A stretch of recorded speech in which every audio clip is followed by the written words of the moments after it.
오늘 하나님의 말씀 스가랴서 8장 14절로 17절입니다. 제가 읽습니다.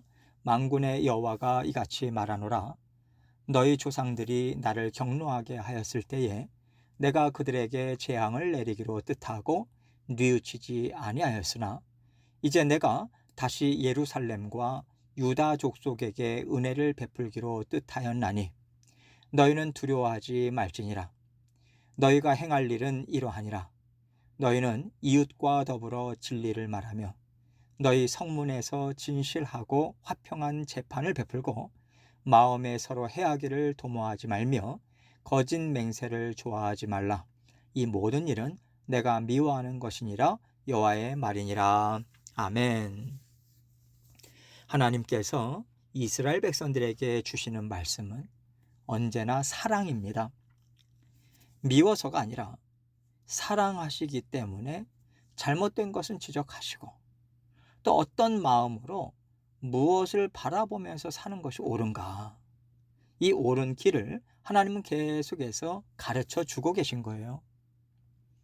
사랑하는 자녀들이 옳은 길을 쫓아서 하나님께서 주시는 후회 없는 인생, 하나님께서 주시는 참된 안식과 만족을 누리기를 원하시는 마음 때문에 지금까지 하나님께서는 선지자들을 통해서요, 진노의 말씀도 주시고 복의 말씀도 주시면서 이스라엘 백성들과 함께 살아오셨던 겁니다.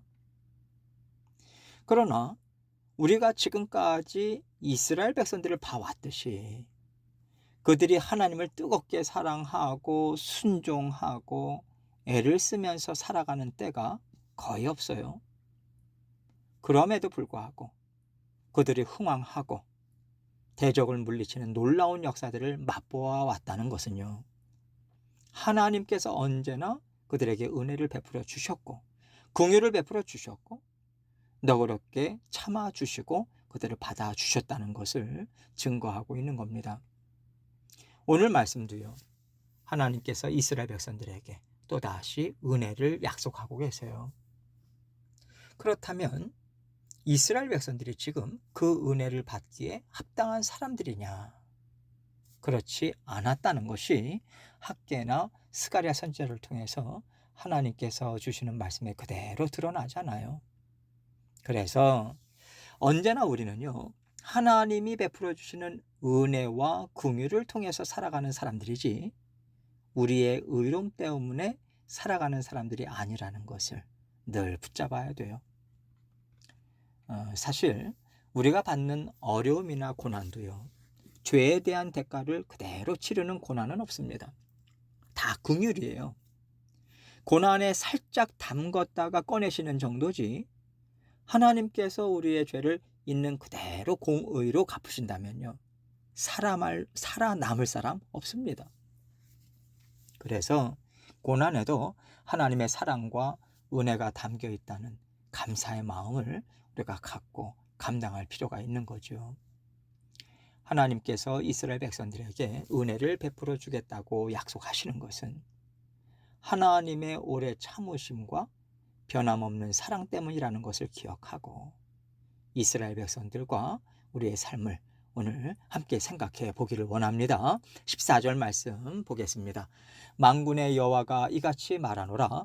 너희 조상들이 나를 경노하게 하였을 때에 내가 그들에게 재앙을 내리기로 뜻하고 뉘우치지 아니하였으나. 하나님께서 다시 만군의 여호와를 말씀하고 계세요. 복을 주기도 하시고 죄의 심판을 주기도 하시는 가장 높으신 하나님, 공의의 하나님, 전지전능하신 하나님이심을 드러내고 있는 거죠. 하나님께서는 이렇게 우리의 죄가 얼마나 크고 얼마나 속속들이 우리 마음에 죄가 스며들어 있는지를 다 알고 계시고 그것을 심판하실 만한 권세 또한 갖고 계신 높고 크신 하나님이시다, 이것을 말씀하고 계시는 겁니다.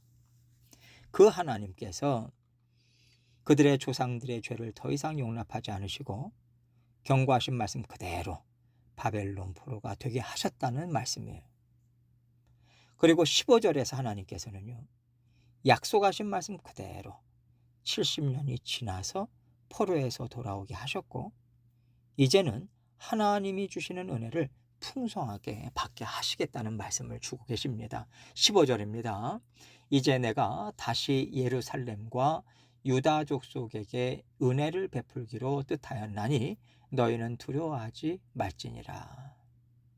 하나님께서 예루살렘만 얘기하시는 것이 아니라 유다 족속을 얘기하고 계시다는 것에 우리가 초점을 둘 필요가 있어요. 유다 족속은요, 다윗의 자손이신 예수 그리스도의 뿌리를 뜻하는 거거든요.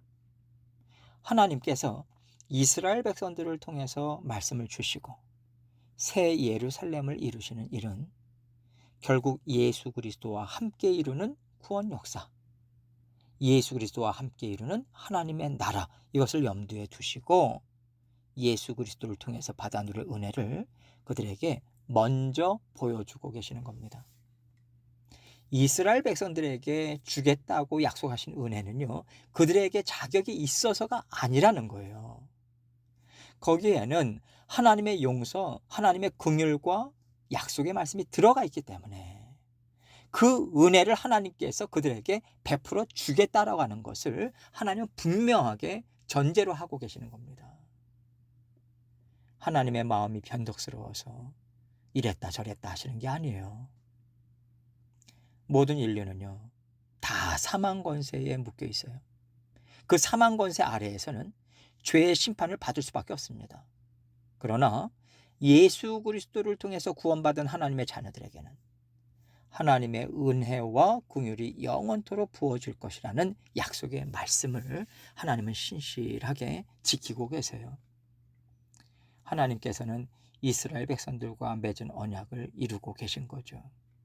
그래서 하나님께서 우리에게 어떤 고난이나 어려움들을 주실 땐 죄가 얼마나 우리를 괴롭히고 악한 것인지를 그 고난을 통해서 우리가 깨달아 알아서 죄를 정말 미워하기를 원하시는 하나님의 심정이 담겨 있어요.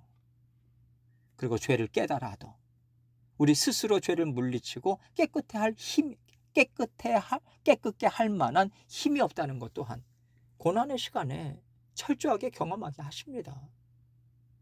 그렇기 때문에 하나님 앞에 나아갈 수밖에 없는 거죠. 하나님, 이 죄를, 이 악함을 저 스스로가 씻을 수가 없습니다. 하나님 도와주십시오. 이것이 항복이고 이것이 죄에서 돌이키는 거예요. 그런데 이스라엘 백성들은 그저 율법의 조항들 그리고 자신들의 행위로만 하나님 앞에서 죄인가 아닌가를 보고 있기 때문에 하나님께서 죄에서 돌이키라고 하셔도 알아듣지를 못하고 있어요. 하나님께서는 이스라엘 백성들이 생각하는 율법의 행위보다 더 깊은 자리까지 나아가기를 원하고 계십니다. 그래서 이제 이어지는 말씀들을 통해서 그러면 하나님의 자녀들은 어떻게 살아야 하는가? 율법의 행위보다 먼저 마음을 봐야 한다고 하나님께서 짚어주고 계세요. 16절을 보겠습니다. 너희가 행할 일은 이러하니라. 너희는 이웃과 더불어 진리를 말하며 너희 성문에서 진실하고 화평한 재판을 베풀고. 이웃과 더불어 진리를 말하라는 말씀은요, 진실을 말하고 악을 미워하라는 뜻이에요. 사업을 하든 사람들과의 관계를 이어갈 때는 진실된 마음으로 공평하고 의롭고 다른 사람을 사랑하는 마음을 갖고 서로 대하라는 얘기인 거죠. 또 너희 성문에서 진실하고 화평한 재판을 베풀라고 말씀하고 있어요. 고대 시대의 이스라엘 백성들은요, 성문에 이게 장로들이나 이제 지도자들이 나와 있으면 어려운 일도 토로하고 힘든 일, 억울한 일 이러한 것들을 이야기를 하고 도움도 받고요, 지혜도 얻고요, 또 재판도 청할 수 있었어요. 그렇다면 진실하고 화평한 재판을 하려면 어떤 마음으로 해야 할까요? 하나님의 진실된 마음을 본받아야죠. 우리의 잘못이 무엇이냐? 하나님께서 이건 정말 미워하시는 건데 이렇게 서로가 깨닫도록 도와주는 것이 진실한 재판 아니겠습니까? 그러나 죄를 깨달아도요, 혼자서 돌이키고 벗어나기가 참 어려운 것이 죄입니다. 내 힘으로는 할 수 없다. 이것이 죄의 무게 아니겠습니까? 그래서 우리의 죄, 연약함, 모든 문제들은 하나님께 들고 나아가야 되는 거죠. 그럴 때 하나님께서는 은혜와 긍휼을 베풀어 주겠다는 것이고, 하나님의 은혜를 입었을 때 우리는 진정한 화평을 누릴 수 있는 겁니다. 17절에서도 마음을 말씀하고 계세요. 마음에 서로 해하기를 도모하지 말며 거짓 맹세를 좋아하지 말라. 이 모든 일은 내가 미워하는 것이니라. 여호와의 말이니라. 아무리 부드러운 말과 행실을 함으로써 서로 화평해 보여도요, 만약에 겉과 속이 다르다면 그것은 거짓이라고 말씀하고 계시는 거예요. 하나님께서 우리의 마음을 보시는 이유는요, 우리 마음은 하나님의 성전이고요, 우리 마음에서부터 하나님 나라가 시작되는 것이기 때문에 그래요. 지금 이스라엘 백성들에게 하나님께서 원하시는 것은 진정한 하나님의 나라가 마음에서부터 시작해서 온 이스라엘을 이루어가는 거예요. 그래서 마음을 강조하시는 겁니다. 이것을 이스라엘 백성들이 이해해야만 하는 거죠. 서로 해하기를 도모하지 말라는 말씀은요, 마음의 시기, 질투, 모함, 불평, 원망, 이런 것들을 품지 말라는 말씀과 같아요. 마음에 만족이 없을 때 다른 사람의 것을 빼앗으려고 하고요, 다른 사람을 아프게 하면서까지 마음의 위로나 자기가 원하는 것을 얻고자 하거든요. 하나님께서 우리 마음의 진정한 주인이 되신다면 우리는 하나님께서 주시는 것으로 만족할 수 있고요, 그것으로 기뻐할 수 있어요. 그렇다면 우리가 세상의 것을 덧붙인다던가 내가 갖고 있는 무언가를 걸고 맹세할 필요가 있을까요? 우리는 그저 하나님 말씀이면 좋게요. 하나님께서 이렇게 말씀하셨어. 그러면 되는 거죠. 언제나 우리가 하나님의 말씀에 맞춰서 살아가고 하나님의 말씀에 만족하면서 살아가기를 하나님은 원하고 계세요. 그 외에 하나님의 말씀에서 벗어나는 것, 하나님께서 아니라고 하신 것은 하나님이 다 미워하시는 것이다. 하나님께서 이것이 이스라엘 백성들에게 온전히 세워진 마음의 법이 되기를 원하시고요, 이 말씀을 주고 계시는 거예요. 우리도 이 마음으로 산다면 하나님께서 진정한 하나님의 나라를 이루고 있다고 기뻐하실 것이고요, 이러한 마음으로 우리가 몸된 교회를 세운다면 이것이 곧 하나님께서 기뻐하시는 진정 아름다운 교회가 되는 것입니다. 언제나 이 마음으로 하나님의 뜻을 이루어 가시는 저와 여러분이 되시기를 주님의 이름으로 축원합니다.